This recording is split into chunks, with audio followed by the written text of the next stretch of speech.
Hey, what's up, everybody? This is Reverend Barry. In this episode of the Badass Band Leader Show, I'm going to talk about the pros and cons of using in-ear monitors. So, before I get into all that, this is the Badass Band Leader Show where I talk about tips and strategies to take your band to the next level, regardless if it's a cover band, an all originals band, or a band that does something in between. All right, so let's go ahead and dive into in-ear monitors. Now, before I get into the pros and cons of using them, I kind of want to give you my background on why we chose to use in-ear monitors. So again, my name is Reverend Barry. That's my stage name. My name is Barry Nicholson, and I'm the band leader of a band called Reverend Barry and the Funk. We're an 8-piece funk band with a 3-piece horn section. So that's a lot of the reason that we use in-ear monitors, or we made that decision about 3 years ago. So the problem that we were having was that because we're a large band, 8 people, plus we have 4 band members that sing. So when you have all those open microphones on stage, you've got 4 vocal mics, you've got 3 um, uh, mics for the horns, and you've got the drum kits mic'd, of course. So you got all these open microphones. And then when we were using floor monitors, when you have those wedges sitting there on the floor within close proximity to all these microphones, it was just a recipe for feedback. And we would deal with it for about the first couple years that we got together. We kind of got to figure it out. But then we were playing a show once at this venue where they provided the PA and they provided the monitors, and they had their own sound man, the whole bit. And for whatever reason, their mixer is like really far away from the stage. And so the guy was back there at the mixer and he was trying to, set our monitor levels as opposed to being on stage with an iPad, setting them, which is typically better because he's right there.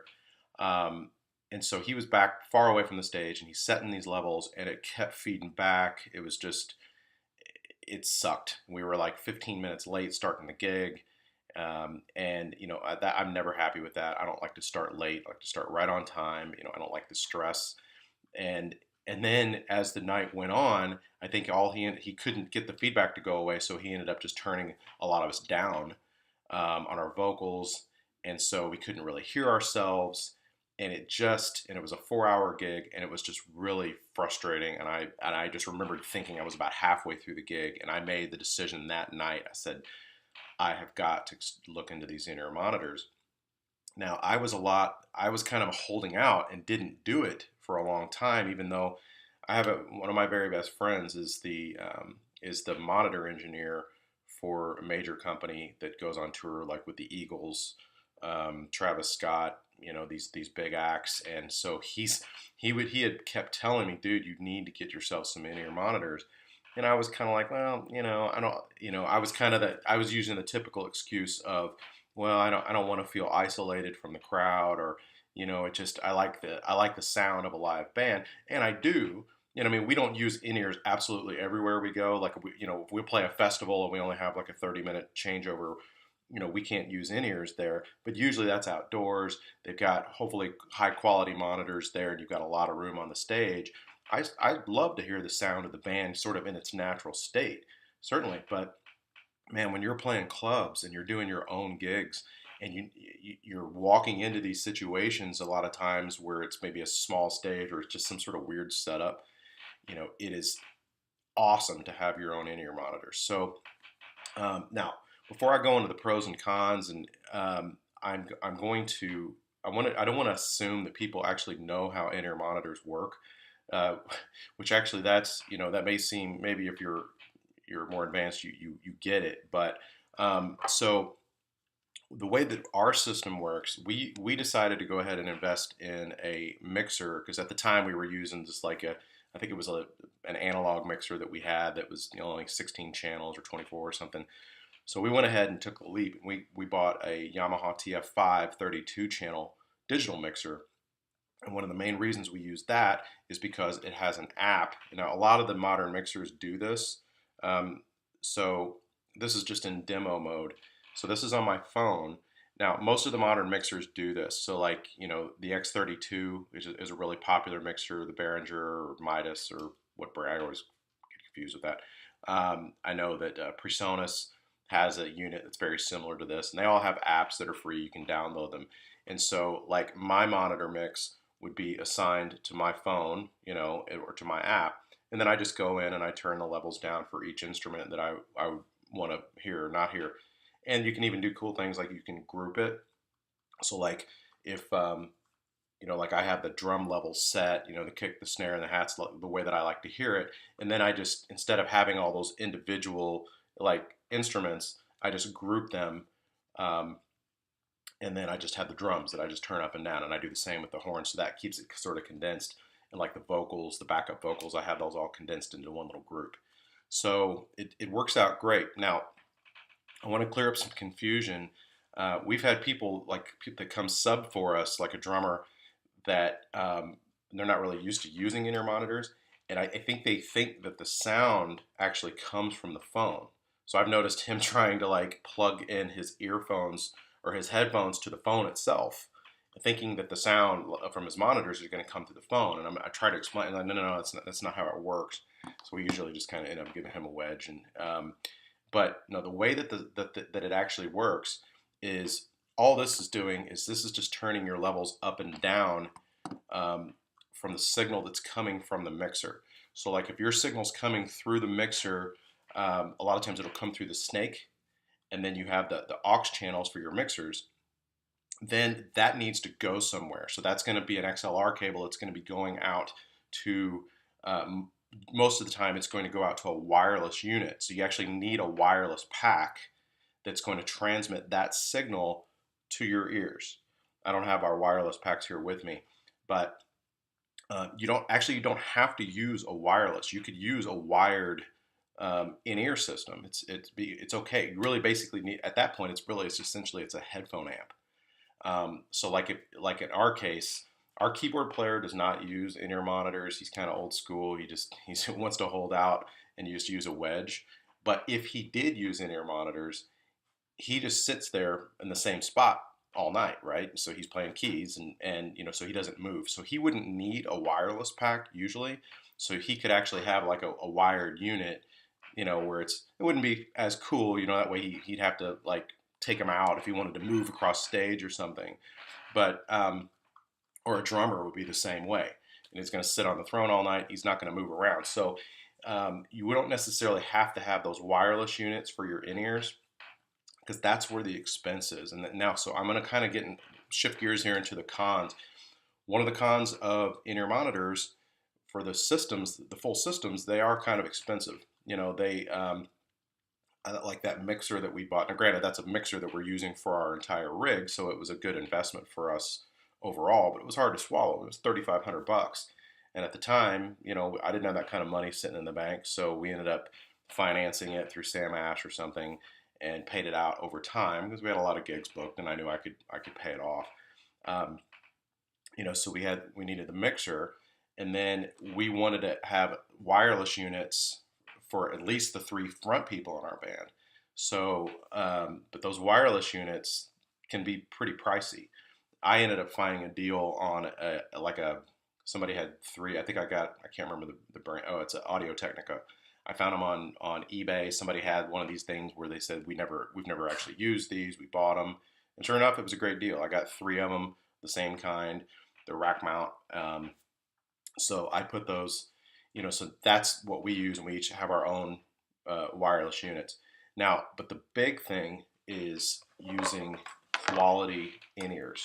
Now and it's something that, again, it's an investment, but it's absolutely worth it, because it's like if you go to all the trouble and the expense of getting a mixer that has the digital stuff like this, the wireless unit, so you can actually transmit your signal and walk around without being wired, but then you use cheap in-ears, you're probably going to be really disappointed. In fact, I can tell you for a fact you're going to be disappointed, because that's what happened to me. I first got all this stuff, and then I bought like these $17 earbuds on Amazon, that actually we used these at a church that I was familiar with. And I thought, well, they sound okay, and, I'll just use those.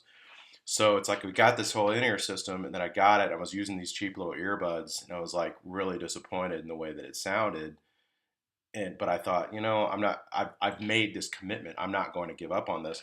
So I ended up getting custom molds. And again, these cost me, I think it was about $450. But that was something that a purchase that I made 3 years ago, and I haven't had to make this purchase since. Now, the way that custom molds work is, mine look like this. They're clear. You can get them colored if you want, but I bought these from a company called Dream Ears. They gave me this cool little case to put them in. You definitely want to put them in a case because they kind of look like they'd be clear rubber, but they're not. That's this clear hard plastic, and I don't know if you can see that in there, but they've got these little speakers, little they call them drivers that are literally right up there close to like the ear canal. So this seats down. What you do is you put it over the top of your ear, then it seats down in there like that, and so it's if you can see, you've got that. So you've got the music or the sound is just like shooting directly into your ear canal. And now the cool thing about this particular pair of in-ears that I bought, they were customized specifically for me. And this is not a plug for Dream Ears. I think they're a great company. It's actually a friend of ours. His name's Mitch Markham, and he lives up in St. Petersburg, Florida. And Mitch gives great service. He actually came to one of our gigs, and on break, we went into like a separate room, and he did the ear molds for me. It's like they kind of shoot this foam into your ear, let it sit there for a couple minutes, and then he pulls it out, and that's his mold. And then you go and you have those in-ears made, and it takes a while. It does take a quite a few weeks for them to be created for you, and then they have to put these little tiny speakers in there, or drivers, as I should say. Um, but since I play bass and I sing lead vocals, he was able to customize my in-ears to what I want to hear, which of course I want to hear my bass, I want to hear nice warm tone, and I want to hear my vocals very clearly, of course. And that's exactly what I get. See, the thing is, about in-ear molds is that you can never really hear what the experience is like until you get your own made. So I can only tell you about it, but I can tell you that the sound is amazing. And these are not even top of the line. I mean, there's in-ear monitor systems or molds where they can give you like seven little tiny speakers, and it sound absolutely incredible. But that's, if you want to spend $1,000 plus on your in-ear molds, you can. But at $450, these just sound amazing. And I mean, especially as a bass player, I want to hear bass. And what I can tell you this, it's like if you can imagine putting on a good pair of quality headphones in a studio and listening to your bass, and you just have that warm, bassy tone. That's what I hear in those monitors. I mean, it's amazing. So yeah, but okay. So let's get into the kind of the pros and the cons of this. So the cons are that they're expensive, and they can be, for the total investment. And the other thing is what a lot of people say is that I don't like to feel isolated from the crowd. Like I like to hear the crowd's feedback. If they applaud or if they yell out, I want to be able to hear that. Well, you can counteract that with something what people call it an ambient mic. And we had a guy set this up for us once. He brought these microphones and he mounted those. He actually instead of having a separate mic stands, he like taped them, I think, to our mic stands. And of course, it's going to take up a channel on your mixer, so you got to have enough channels on your mixer to free that up. And and we did that, and so and you can hear the crowd, right? Um, Honestly, it wasn't that big a deal to me personally because we have so many open microphones on our stage that a lot of the crowd noise will come through those microphones anyway. For me, it's just not that big of a deal, and to me, it was just sort of a hassle to set up the ambient mics, so I just dropped the idea. But to some people, it's a big deal, so that is certainly an option. So let's go over the pros. The pros is the most obvious one is that you're just going to hear better. You're going to hear your instrument better, and if you're a singer, you're going to hear your vocals. You should be able to hear perfectly. And if you have other people singing and you do backup vocals, and you really want to blend. You want to make sure that you're singing on pitch, that you're harmonizing, that you're, I mean, there's, this thing of like, I can't hear, you're getting frustrated because you can't hear yourself coming through the wedge. You don't have that anymore.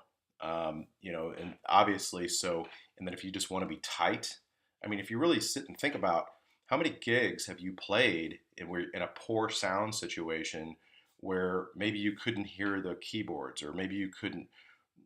I've been in live situations on a big stage where the drums were far enough back away that I literally couldn't hear the drums all that well, which seems weird. You would think in a big enough outdoor environment, sometimes that's the case. So I had to ask them to put like hi-hats and stuff in my wedge. But with in-ears, I can just mix the drums in exactly the way that I want to hear them. Um, so I think bottom line is when you can hear better, you're going to perform better. And so the other huge thing for us, which was the big reason that I started this in the first place, is no feedback. I mean, most of the problems that you have with feedback are going to be caused by microphones being in the wrong spot in proximity to a floor wedge, right? And when you don't have floor wedges, you don't have those problems. So in fact, the only problems that we have with feedback ever is the fact, again, because my keyboardist still wants to use a wedge. And you think about, why does that cause feedback problems? Well, he's playing a keyboard. He also sings. So his wedge, he wants to have his wedge. Can't have his wedge in front of him because it's being blocked by the keyboard, right? So the sound goes straight up into the back of his keyboard. So he wants to set the wedge to the side. Well, when the wedge is to the side, it typically feeds back with the microphone. And he can't put the wedge behind him. We've had a keyboardist do that before who didn't sing. It's fine. But he can't put it behind him because then it would feed back with the microphone. So if he used in-ear monitors, again, those problems would be eliminated. And which brings me to my next point, is that in-ear monitors seriously protect your hearing. I mean, if you look at these in-ear molds, this is hard plastic that's molded perfectly to my ears, and it seats down in my ears. And so, I mean, these are super sound isolating, meaning that all that harsh noise, like, if you're, because again, we have an 8-piece band, and I'm standing there, if I have the drum kit like right behind me, those cymbals, man, just pierce right through your ears. Or if you got some guitarist who's like cranked up super loud, which I've hardly met a guitarist who doesn't turn his amp up loud, that can really start damaging your ears. Now, if you're young, I was young once, in my 20s, playing gigs, playing hard rock shows, and all that kind of thing. You know, I wanted to, you want to play loud and all that stuff, and our band's still pretty loud, even though we play funk and that kind of thing. I get it. That will over time do damage to your ears. There's just no question about it. And you can maybe kind of blow that off when you're in your 20s or in your teens. But I can tell you for a fact, now that I'm playing around people who are professional musicians and have been for 30 some odd years, there's hardly any of them that don't have hearing problems. And so like, again, our keyboardist, I don't mean to pick on him, but it's just a good example, is, he's been on the road, playing all around the world for his entire career, never really used in-ears that much. He has hard of hearing. And so he has to crank his monitor like way up. Well, because he doesn't use in-ears, he cranks that wedge super hot. Our horn players are right behind him. They get annoyed by the fact that his monitor's so loud. So, we deal with it, but still, it's amazing how much these in-ears protect your hearing. Like, you should never come home from a gig with your ears ringing. You won't if you use in-ear monitors. And you use high quality custom molds. And you don't necessarily have to use custom molds. I mean, Shure, I think, makes some that are like more sound isolating, but they're not quite custom molds, and they're not quite as expensive. And the other huge benefit to using in-ears is that your setup is so much faster, and sound check is a breeze, because all your settings on your mixer are saved. So like when you go, like we play a gig on a Friday night, on Saturday night we're playing someplace completely different. We've set up our entire rig again. They just literally just flip on the mixer and boom, our mix is the way that it was the night before, right? So, and think about how much different that is than, going and setting up all these wedges and, and then you turn them all on and stuff is feeding back and, the sound check just gets longer and it just puts a lot more time. I mean, our stress level is just way down. It allows us to, focus on our performance, on what's important. So anyway, so that's really what it boils down to as far as pros and cons. I think the pros absolutely outweigh the cons when it comes to in-ear monitors. It is an investment that I would encourage you, just like, and I know it's a lot of money. I had to pay the money. I had to, as the band leader, I had to make the decision of whether or not we wanted to do this, how we were going to pay for it. We did not have the cash. We had deposits coming in from future gigs and stuff. And I think I used some of that money, and it was a big decision, but it was one that absolutely positively that I do not regret. And obviously I'm encouraging other people to do it for good reason. So hopefully this has been helpful. If you have any questions, I'm not an in-ear monitor expert, and I'm certainly not a sound expert. I don't really understand mixers. I've never even touched ours, but I do understand the mechanics of how they work. And if you have any questions about that, leave it in the comments. And I will certainly try to help as much as I can. I hope this has been helpful. Again, subscribe to our channel if you're watching this on YouTube, or if you're listening to it on a podcast. Be sure to subscribe for future episodes. Thanks so much for watching. We'll talk soon. Bye.